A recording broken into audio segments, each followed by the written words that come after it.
What's up, everybody? So, I don't think I have to tell you guys about my passion and love for history. I feel like I would be repeating myself at this point.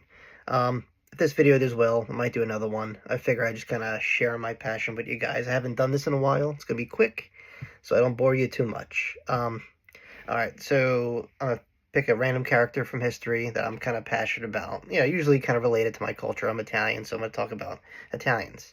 Duh. Bernardo Salviati, a guy you probably never heard of. I'm almost certain of it. He was born in 1492, so right around the time Columbus was, setting sail. He was born in Florence, Italy, and he was very ambitious. He had a military career, early 1500s, I want to say, and so much. He did such a good job at it because he was fighting the biggest baddies at the time, the ghosts, not the ghosts, but the boogeymen of Europe, the Ottoman Empire. They were the baddies that kind of shook Europe a little bit. Anyway, he did a good job at kicking ass and taking names, so they promoted him. In fact, they made him a knight.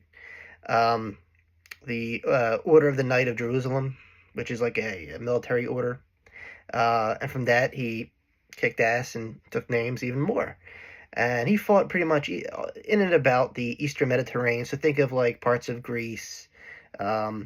He crossed paths with some North African pirates, which were troublesome for commercial trade for Europe. And once again, he did a good job of that. They made him another knight, this time a Knight of Malta. So the guy's getting around.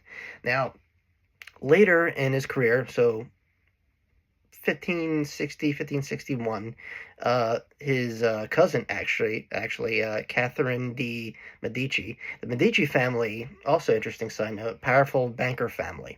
They got money, from Florence, and you should definitely look them up too. They're very interesting. But anyway, he's actually related to them, and she convinces him to make a 360 in careers and become a cardinal, a religious man.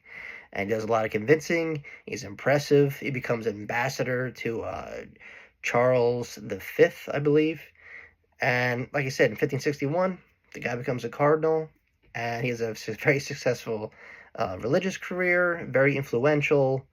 And yeah, that's pretty much like the bulk of his history there.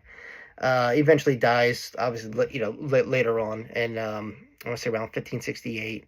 But yeah, impressive man. I'll leave a link down below in case you want to check him out for yourself. But yeah, just a little tidbit of history. That was Bernardo Salviati. And like I said, this video does well.